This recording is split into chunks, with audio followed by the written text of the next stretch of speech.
All right. So the first video is going to explain how you navigate around Blender.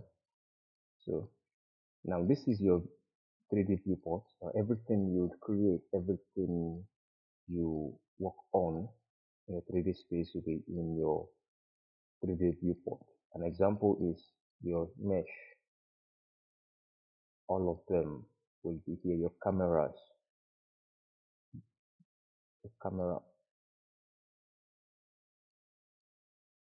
even the light, they will all be in your 3D viewport. This is where you view them. This is where um, you create them. This is where you manipulate them. So it is a 3D viewport, and this area here, you have your tools. Now currently we are in the object mode. This is the object mode here up here. Now all these tools will change depending on the mode that you are in. So for Blender, we have object mode. We have depending on if we have object mode, we also have edit mode. We have sculpt mode. You can see that the two sets are changing. We have backspace paint, we have weight paint, we have texture painting. So depending on the mode that you are in, those will change. So primarily for starters, we will we'll be working on the object mode and edit mode more frequently, and then the sculpt mode, and subsequently we touch the texture paint texture paint mode. So that's these two sets here. Now here we have, you can see this arrow here. Let me drag it back. So there's a little arrow you can find there. Here you have your location, rotation, scale. Depending on the object you have here, all these will be able to affect it. More often than not, we don't touch this except when we get animation. So we'll get there eventually. So then we have this is your, with this you can orbit around.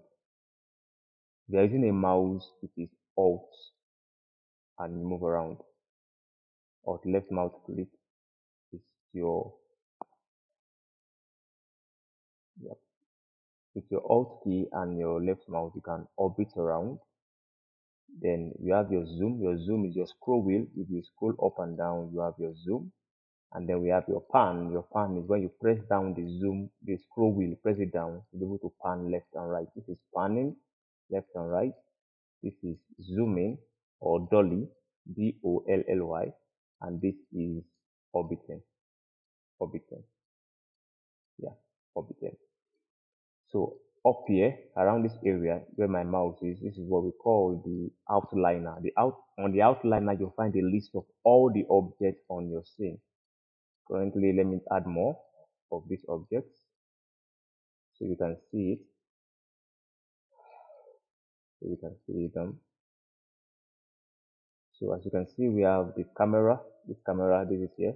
On the outliner, we have this icosphere. You can see it also. This is the cube. So there are two cubes on my scene, but I'm seeing just one. It means that the two cubes are on each other. So let me drag this one out. This is one cube. Yeah, cone. So we have a cone. So if I select this, we have a cone, we have a cube, we have an icosphere, we have a, a camera, then we have a light. This is the light here, point light. So if peradventure what you are working on is all this part and there's a lot of things on your viewport and you want to navigate from one place to another without actually mistakenly clicking something else, you just all you need is just come to your outliner. This is the outliner here, and then click on whatever it will reflect here. Yeah. And while you are working on your project, there are times when you want to hide something or review something. You can see that you can see this eyes.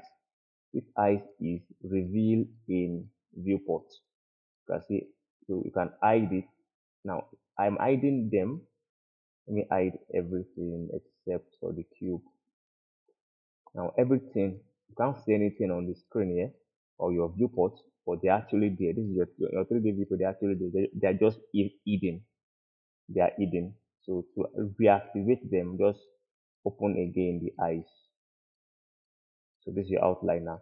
Now all this now, this one is your, I'll call it your property panel in your property tab. Yeah, it has a name. So depending on what you are working on, yeah, properties, you can see property.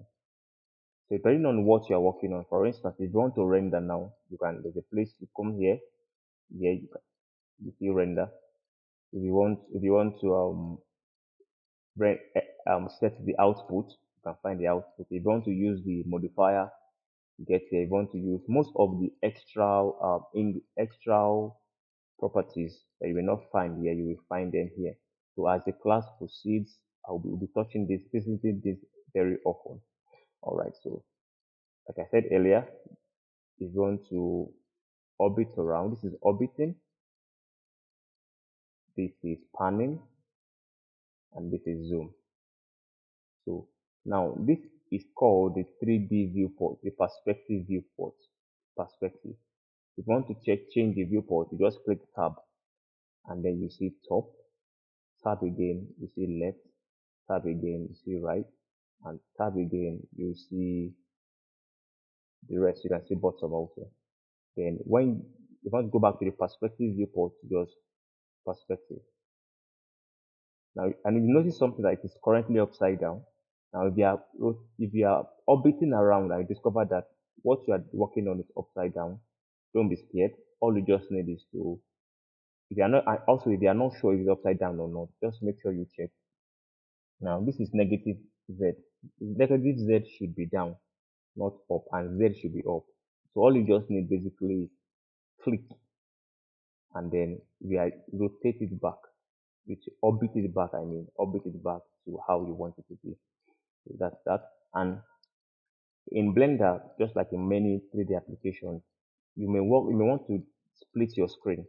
Now this is a 3D viewport. If I want extra viewport, all I need is I'll move my mouse to the corner and create something like this. So I have two viewports, so I can change this one now. I'll click tab, I think it's to top. So if I want an extra again, so all this curved area, as you can see, this area, all this curved area you see, they are potential screens or potential, yeah, viewports. So when I click on this, you can notice that splitted it, so I can click on tab and change this to, let's say, right. So this is top, this is right, and this is the perspective view. Now there are many reasons why you may want to create something like this. One of it is perhaps you want to texture your objects, you want to add colors to it, you want to make it much more interactive, you want to show the animation somewhere and show the camera somewhere. So as we proceed in the class, or while I will explain when you need them, and when you don't need them. So for now, all you just need is, since we don't need it, you can just move to the middle of this edge. Move your mouse to the edge here. Right click, you see join. So you can join, right click and join. So make sure you are right clicking, you see join. So we are good. So that's that. So what else here? And down here we have the timeline. Now, since we are running an 3D animation, your timeline is a very important area. And as we proceed, we'll touch it also. It's a very, very important section in your 3D animation process. So you need your timeline. It's going to be very interesting. So that's that. So we have your 3D viewport, we have your orbit, pan, zoom. We have your 3D perspective viewport, we have your object mode tools. This is your edit mode tools. This is your sculpt tools. This is your texture paint tools. So depending on what you're working on, and then we have your navigation tools. So we have up here we have some contextual properties. Now depending on the mode you are currently, If I change to edit mode, notice that this changes also. There are contextual toolbars, contextual bar. So let's come back here to object mode. And here we have your render preview, render preview. We will touch this as I proceed in one of the videos. I'll mention this and explain what it is used for. So we have this is your outliner. Everything on your viewport will be reflected here, and here we have all your properties. We'll touch this in one of the videos. So thank you, and please make sure you watch it. If there's any confusion in this, feel free to PM me and I will make everything clear.